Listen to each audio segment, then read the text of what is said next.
anotenderwa kunge ari anokuwadza umwe munhu kana kuuraya munhu kana kupotsa auraya munhu nokuda kwekuti ane mari yako kana kuti ane mari yako yaari kutadza kubhadhara.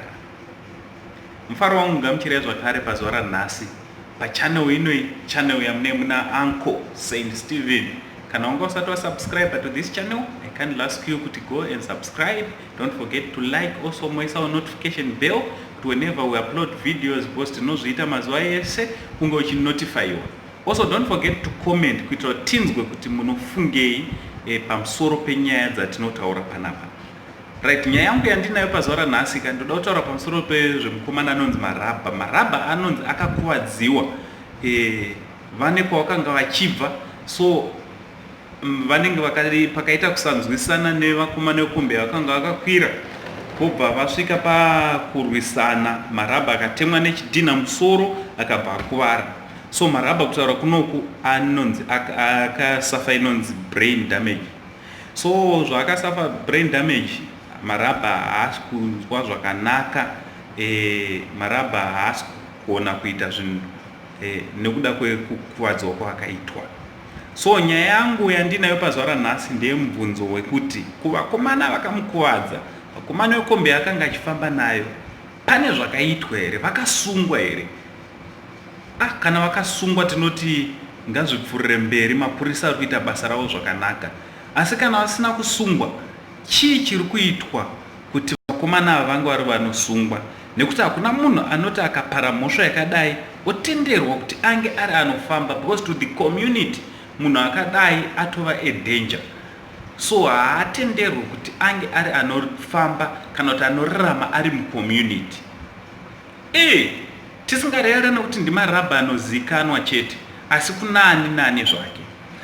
So apa tiri kutaura kuti nyaya iyi inge iri inozikanwa nevanhu. Why? Kana pane zviri kuitika kana kuti vakasungwa ngazvinge zviri zvinozikanwa, nekuti Marabha is like a hero kune vanhu vakasiyana siyana. Maentertainers edu akati entertaina kubva kare, vari kuna first vachiita street theater yavo vachizopinda music industry nakapfupi. Marabha vanhu vanozikanwa kana kuti vanhu vakaseva nyika through entertainment. So he deserve chinhu chinonzi justice. Ndo mafungiro angu. Also pane vanhu vanonyora zvinhu zvisizvo.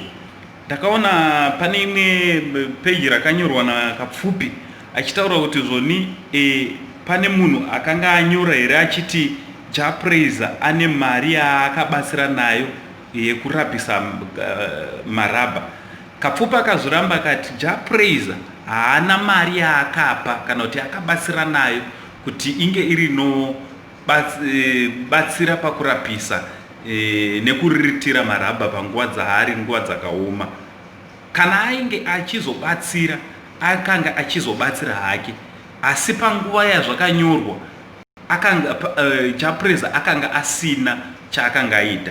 So chandiri kuda kungotaura ndechekuti zonika vanhu tisanyore nyaya dzatinesingazive, nekuti vanhu vanogona kutomira kubatsira vachiti munhu abatsirwa izvo munhu asina kurubatsiro rwaati awana. So people, let's stop spreading lies. It's not good kutaura zvinhu zvausingazive, especially pama serious matters akaita seiyi yekuti vanhu vari kumhanya-mhanya, vanhu vari kuda kuti vange vanobatsira their hero, umwe munhu obva aita seanobloka help inenge ichida kupiwa munhu. This must stop.